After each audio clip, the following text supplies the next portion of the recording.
Welcome student, diploma engineering first year first semester, subject engineering drawing.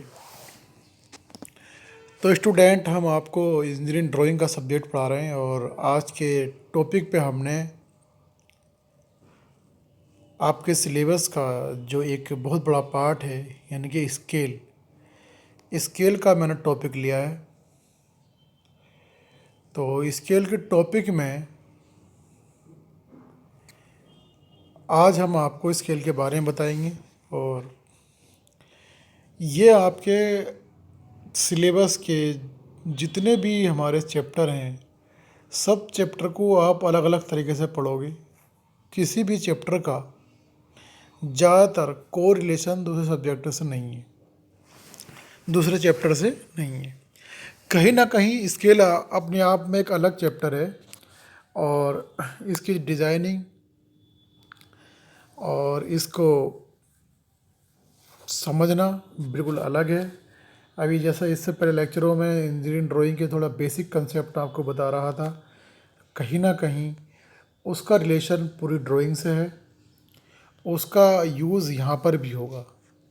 क्योंकि जो मैंने आपको डायमेंशनिंग बताई है या मैंने आपको एरो सिस्टम बताए हैं, वो सब आपकी पूरी ड्राइंग में कहीं ना कहीं किसी न किसी मोड में ज़रूर यूज होते रहेंगे। और अभी जिस टॉपिक को मैंने आपको पढ़ाया था लास्ट की, रेफरेंस प्लान हमारे दो होते हैं, हॉरिजॉन्टल और वर्टिकल। रेफरेंस प्लान आपके दो होते हैं, हॉरिजॉन्टल प्लान और वर्टिकल प्लान। तो कहीं ना कहीं अभी इसकी बात हम आगे करेंगे, बट मैंने आज आपके लिए एक नया टॉपिक लिया है स्केल का, जो कि एक बहुत बड़ा पार्ट है। स्केल हमारी इंजीनियरिंग ड्राइंग में एक विशेष महत्व रखता है। कहीं ना कहीं इसको समझना बहुत ज़रूरी है। वैसे तो जो आपके सिलेबस में हर पार्ट समझना ज़रूरी है। अगर आपके पूरे सिलेबस में 6 या 7 अगर चैप्टर हैं, तो कहीं ना कहीं 4 या 5 चैप्टर ऐसे हैं कि जो आपस में बहुत मैच करते हैं।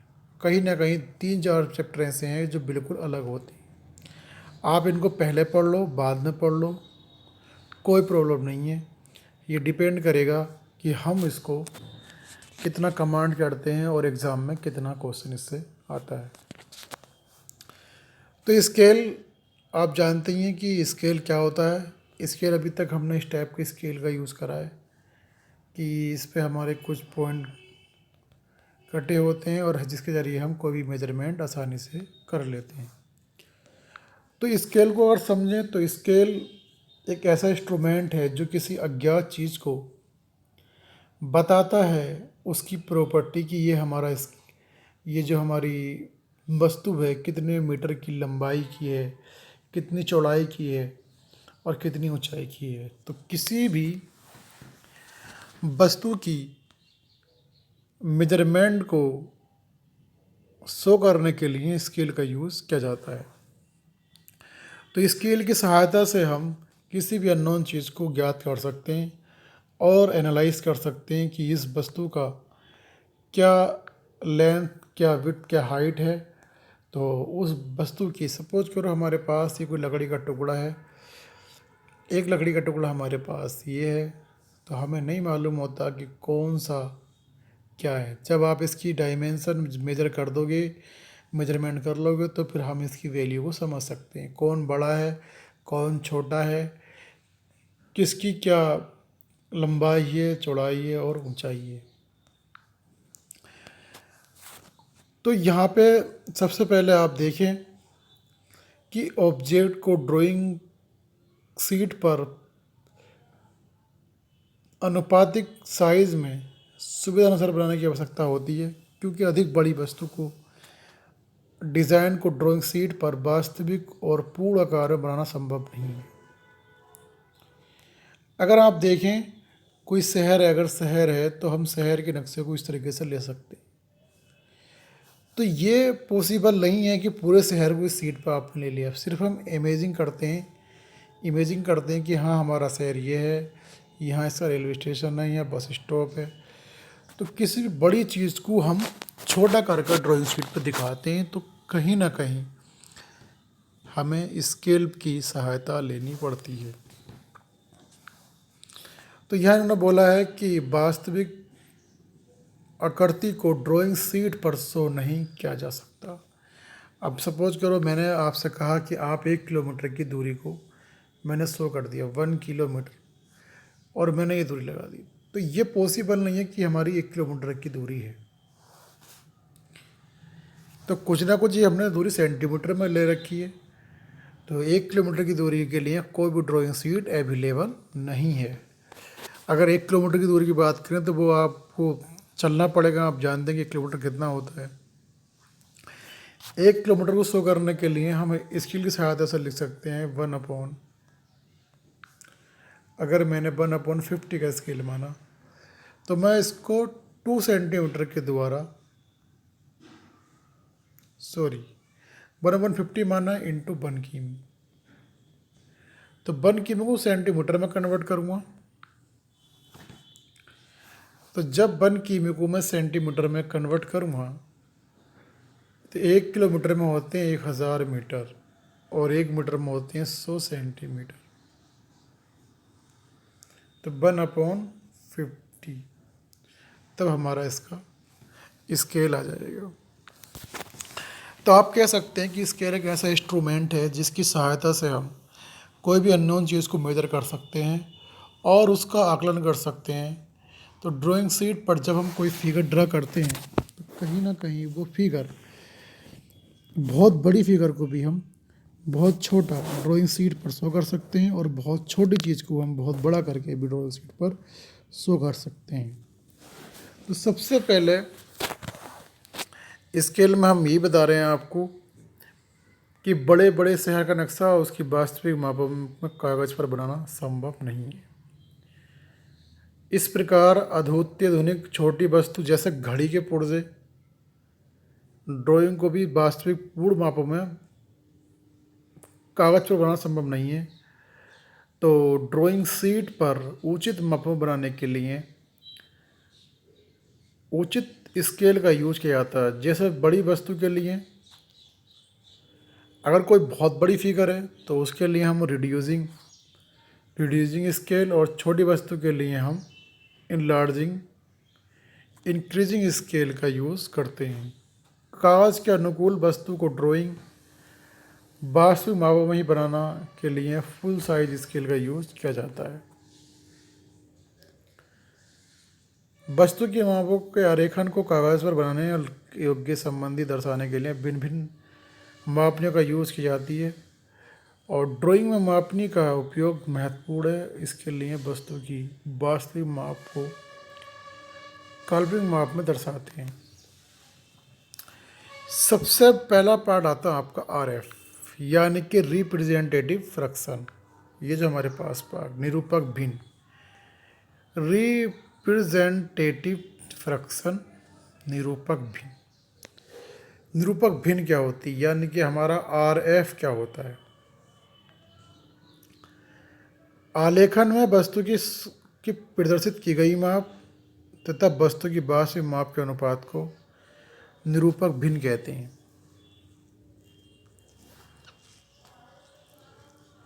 तो RF क्या होता है। RF हमारा होता है वस्तु की आरेखन में शो की गई माप और वास्तविक माप, यानी कि length taken of an object in drawings upon actual length of the object. RF क्या होता है कि जिस दूरी को आप जब रियल होती है वो नीचे लेते हैं एक्चुअल साइज, और ऊपर जो लेते हैं वस्तु की आरेख ड्राइंग शीट पर माप।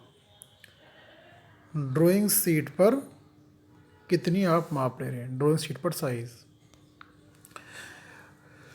तो RF के लिए ये फार्मूला होता है जो हमने दिखाया है कि RF इक्वल टू होता है RF बराबर, जब हम लेते हैं ड्राइंग शीट पर माप, ड्राइंग शीट पर साइज अपॉन एक्चुअल साइज। जो ड्राइंग शीट पर हम साइज लेते हैं उसको भाग करते हैं एक्चुअल साइज से, तो वो हमारा क्या होता है, RF होता है। RF की सबसे बड़ी प्रॉपर्टी ये है, जब भी आप RF लोगे तो ऊपर इसके बन रहे और नीचे आपकी कुछ भी संख्या रहे, बट पूरी यूनिट हमारी सेंटीमीटर में होनी चाहिए।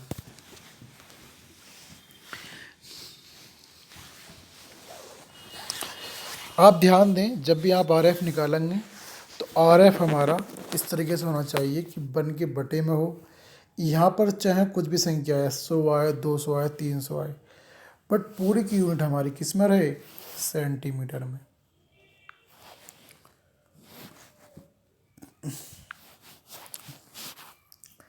तो RF बराबर, सपोज करो ऊपर हमारे 4 आ गया और नीचे हमारा कुछ भी आ गया, तो आप इसको पॉइंट में मत लेकर आओ। बेहतर ये होगा कि ऊपर बर हो जाए और नीचे कुछ संख्या बन जाए, सेंटीमीटर में आ जाए, और अगर और संख्या पॉइंट में भी न रहे। तो इस तरीके से हम अपना RF निकालते हैं। RF के बारे में मैं आपको बताता हूँ। अभी बहुत सारे अभी हम कुछ क्वेश्चन लगेंगे RF को बताने के लिए। उससे पहले हमने आपको बताया कि RF क्या होता है। RF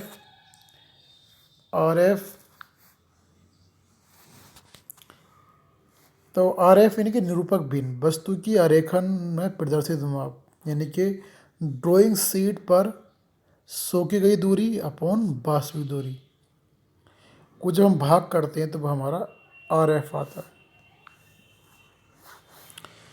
तो टाइप्स ऑफ स्केल यानी कि जो पैमाने हैं, यानी कि मापनी, वो कितने प्रकार की होती हैं। नंबर 1, साधारण मापनी यानी कि सिंपल स्केल। नंबर 2, विकर्ण मापनी यानी कि डायगोनल स्केल। तो स्केल तो बहुत टाइप के होते हैं, मगर आपको 2 ही स्केलों की स्टडी करनी है, सिंपल स्केल और डायगोनल स्केल। सिंपल स्केल के बारे में हम पहले स्टडी करेंगे, उसके बाद हम डायगोनल के बारे में बताएंगे। तो ये ही हमारे सिलेबस BT बोर्ड के अकॉर्डिंग जो आपके पास बुक है उसके अंदर आपके सिलेबस में 2 ही हमारे स्केल हैं जो अक्सर क्वेश्चन आते हैं। ज़्यादातर क्वेश्चन डायगोनल स्केल से आता है, और कहीं ना कहीं डायगोनल स्केल समझने से पहले सिंपल स्केल समझना बहुत ज़रूरी है। अब इस टाइप्स ऑफ स्केल में स्केल कितने प्रकार के होते हैं, सिंपल स्केल और diagonal scale. Number 3, code scale.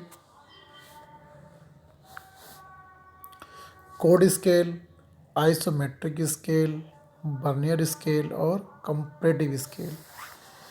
तो ये 6 टाइप के स्केल दिखा रखे हैं। तो कोड स्केल के बारे में हमें नहीं पढ़ना है, आइसोमेट्रिक स्केल के बारे में भी नहीं पढ़ना है, वर्नियर स्केल के बारे में नहीं पढ़ना है, कंपैरेटिव स्केल के बारे में भी नहीं पढ़ना है। तो ये बहुत टाइप के हमारे स्केल होते हैं जो हमें जानकारी होनी चाहिए कि हमारे कितने प्रकार के स्केल होते हैं। अब इन स्केलों में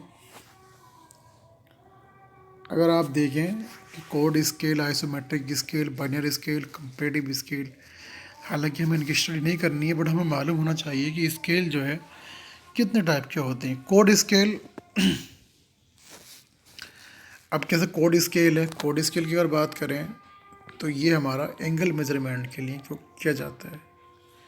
इसका यूज़ एंगल मेजरमेंट के लिए किया जाता है। आइसोमेट्रिक स्केल के ज़रिए आप किसी फिगर का आइसोमेट्रिक व्यू देख सकते हैं, यानी कि लेंथ, विड्थ और हाइट जब हम एक साथ में देखते हैं तो वह हमारा आइसोमेट्रिक व्यू कहलाता है। वर्नियर स्केल आपने देखा ही होगा कि फिजिक्स के अंदर हम बहुत यूज़ करते हैं। और कंपैरेटिव स्केल ये एक अलग टाइप का स्केल है। तो ओवरऑल जिस स्केल की हम बात कर रहे हैं, तो स्केल हमारे डिफरेंट डिफरेंट टाइप के होते हैं, बट हमें अपने सिलेबस के अकॉर्डिंग उन्हीं 2 स्केलों के बारे में समझना है जो हमारे मोस्टली क्वेश्चन इन्हीं सब पॉइंटों से आते हैं। अब टाइप्स ऑफ स्केल में जो हमारा सिंपल स्केल है उसको हम गहराई से पढ़ते हैं, और इससे पहले स्केल को समझने के से पहले कुछ हमारी डायमेट्रिक मेजरमेंट हैं जो हम बचपन से ही पढ़ते आ रहे हैं। हमें मालूम है कि 1 सेंटीमीटर में 10 मिलीमीटर होती हैं, 10 मिलीमीटर होते हैं। तो हम कह सकते हैं कि 10 मिलीमीटर में हमारा 1 सेंटीमीटर होता है। तो मिलीमीटर हमारी सबसे छोटी इकाई होती है। हालांकि इसके नीचे भी बहुत सारी छोटी इकाई होती हैं, बट फिर भी हम स्केल में एक मानते हैं कि कहीं ना कहीं सबसे छोटी इकाई स्केल की मिलीमीटर होती है। तो 10 मिलीमीटर के बराबर होता है हमारा 1 सेंटीमीटर, और 10 सेंटीमीटर के बराबर होता है 1 डेसीमीटर। 10 डेसीमीटर बराबर होता है हमारा 1 मीटर। ठीक है, तो ये आप पहले से जानते हो, अच्छी बात है। नहीं जानते हो मैं इसको रिपीट कर रहा हूँ, और आप इसको अपने हिसाब से अच्छे तरीके से याद कर लें। जब तक इन मीट्रिक मेजरमेंट पर आपकी कमांड नहीं होगी तो कहीं ना कहीं आप स्केल पर अच्छी कमांड नहीं बना सकते। इसलिए 10 के रिलेशन में हमें बहुत सारी मेजरमेंट याद करनी है, ताकि कोई भी हमें आगे चलकर प्रॉब्लम ना हो किसी भी क्वेश्चन को हल करने में। क्योंकि स्केल हम तभी डिज़ाइन कर सकते हैं सही तरीके से जब हमारे पास सारी यूनिट हमें याद हो, जिस जगह पर जिस यूनिट की भी रिक्वायरमेंट हो हम उसको आसानी के साथ डिफाइन कर सकें।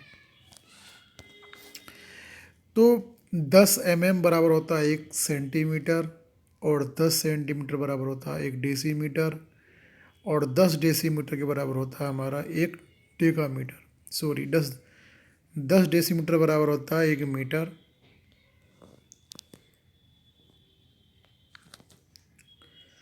और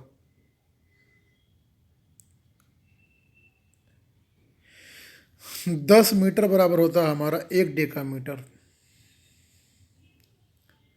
10 मीटर बराबर होता है हमारा 1 डेकामीटर। 10 मीटर बराबर है हमारा 1 डेकामीटर, और 10 डेकामीटर बराबर होता है हमारा 1 हेक्टोमीटर। 10 हेक्टोमीटर बराबर होता है 1 किलोमीटर। ठीक है, तो ये तो हमारी मीटर में डायमेंशन हो गई, मेजरमेंट हो गई। तो 10 यानी कि 1 सेंटीमीटर में 10 1 डेसीमीटर में 10 सेंटीमीटर, 1 मीटर में 10 डेसीमीटर, 1 मीटर में 10 डेसीमीटर, और 1 डेसीमीटर में 10 सेंटीमीटर, और 1 सेंटीमीटर में 10 मिलीमीटर। ठीक, 1 हेक्टोमीटर में 10 डेकामीटर, बिल्कुल ठीक। 1 किलोमीटर में 10 हेक्टोमीटर। तो किलोमीटर तक ही हम लंबाई को ज़्यादातर लेते हैं। अब आती है बात 100 वर्ग मीटर।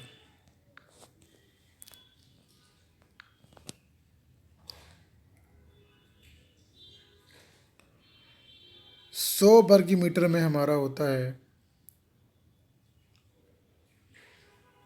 100 वर्ग मीटर, यानी कि मीटर स्क्वायर में 1 हेक्टेयर।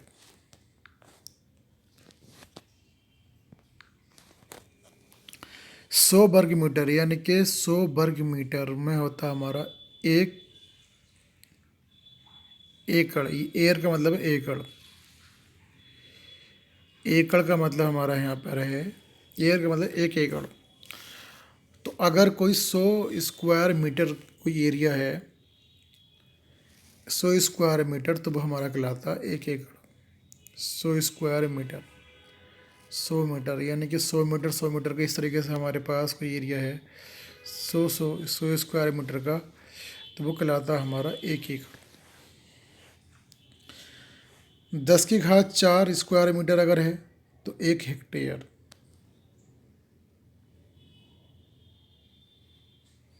10⁴ यानी कि 100 एकड़।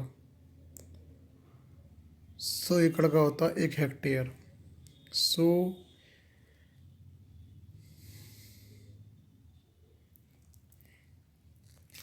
और 1000 घन सेंटीमीटर क्यूब में होता है 1 घन डेसीमीटर। 1000 घन सेंटीमीटर और 1000 घन डेसीमीटर में होता है 1 घन मीटर।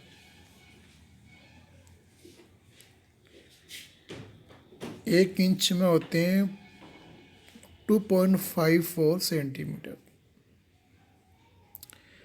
1 इंच 2.54 सेंटीमीटर का होता है। 2.54 1 इंच। 1 inch 2.54 centimetre.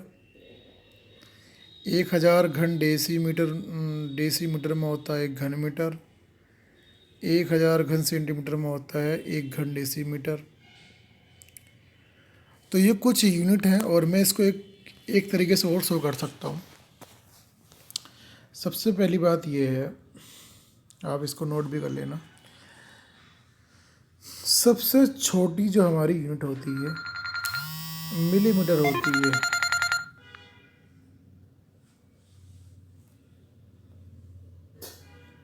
सबसे छोटी जो यूनिट होती है हमारी वो मिलीमीटर होती है।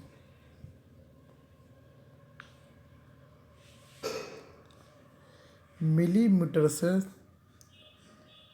10 गुना जो बड़ा होता है हमारा सेंटीमीटर होता है। सेंटीमीटर होता है। आपको मालूम है कि 1 सेंटीमीटर में 10 मिलीमीटर होते हैं। तो सबसे छोटी इकाई मिलीमीटर से 10 गुना बड़ा सेंटीमीटर। सेंटीमीटर से बड़ा होता है हमारा डेसीमीटर। ये भी 10 गुना बड़ा होता है। इसी तरीके से डेसीमीटर से बड़ा होता है हमारा मीटर और मीटर से बड़ा होता है डेकामीटर। डेकामीटर से बड़ा यानी कि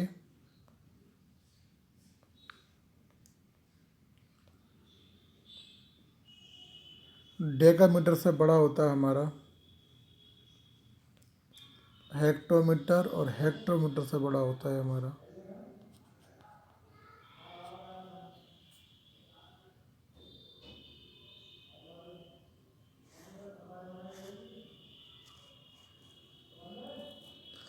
तो ये हमारा सिस्टम होता है। मैंने आपको बना कर दिखाया कि सबसे छोटा हमारा मिलीमीटर, इसके बाद में सेंटीमीटर, सेंटीमीटर से बड़ा होता है डेसीमीटर, डेसीमीटर से बड़ा होता है मीटर, मीटर से बड़ा होता है डेकामीटर, डेकामीटर से बड़ा होता है हेक्टोमीटर और सबसे नीचे आता है किलोमीटर।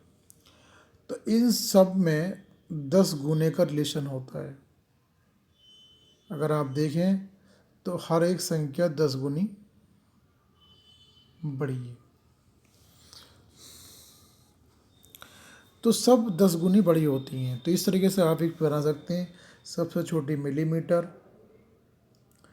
मिलीमीटर से बड़ी जैसे सेंटीमीटर 10 गुना कि 10 गुना, और सेंटीमीटर से बड़ा डेसीमीटर, डेसीमीटर से बड़ा मीटर, डेसीमीटर से बड़ा मीटर, मीटर से बड़ा डेकामीटर और डेकामीटर से बड़ा हेक्टोमीटर, हेक्टोमीटर से बड़ा किलोमीटर। तो आप इसको इस तरीके से याद कर लें तो बेहतर रहेगा, क्योंकि सबसे छोटी यूनिट ही जो आपकी है वो मिलीमीटर है। तो आप याद रखें कि मिलीमीटर हमारी सबसे छोटी यूनिट है। उसके बाद 10 गुनी बड़ी जो है वो सेंटीमीटर है। सेंटीमीटर से बड़ी हमारी डेसीमीटर है। डेसीमीटर से बड़ा हमारा मीटर है। मीटर से बड़ा हमारा डेकामीटर है। डेकामीटर से बड़ा हमारा हेक्टोमीटर है। और हेक्टोमीटर से बड़ा हमारा किलोमीटर है। तो यहाँ पे सबसे अहम बात यह है कि जो हमारी सबसे छोटी यूनिट मिलीमीटर, मिलीमीटर से 10 गुनी बड़ी, सेंटीमीटर, सेंटीमीटर से 10 गुना बड़ी, डेसीमीटर, डेसीमीटर से 10 गुना बड़ी हमारी मीटर, मीटर से बड़ा हमारा डेकामीटर, डेकामीटर से बड़ा हमारा हेक्टोमीटर, हेक्टोमीटर से बड़ा हमारा किलोमीटर। तो जितनी भी ये दूरियां हैं, ये एक दूरी इससे 10 गुना बड़ी है। सेंटीमीटर से डेसीमीटर 10 गुना बड़ा है, डेसीमीटर से मीटर 10 गुना बड़ा है, मीटर से डेकामीटर 10 गुना बड़ा है। तो सब 10-10 के रिलेशन में है। तो क्या है,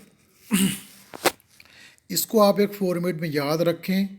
और आपसे अगर यूनिट आती है, फिजिक्स आपकी अच्छी है तो अच्छी बात है। कहीं ना कहीं आप शायद मैकेनिक्स भी अगर पढ़ रहे होंगे तो उसमें भी आपका ये यूज़ काफ़ी रहेगा। तो जितने भी ये डिजिट हैं, डायमेंशन है हमारी, ये हमसे आनी चाहिए। Millimetre, centimetre, decimetre, metre, decametre, hectometre और किलोमीटर। तो ये भी एक हमारी एक रिलेशन में याद हो, 10 के रिलेशन में, तो बेहतर है। क्योंकि जब हम स्केल डिज़ाइन करेंगे तो 10 के रिलेशन में अगर कोई यूनिट हमें अगर याद है तो हमें इतनी प्रॉब्लम क्रिएट नहीं होगी। तो 10 के रिलेशन में हमें सारी चीज़ें याद करनी है।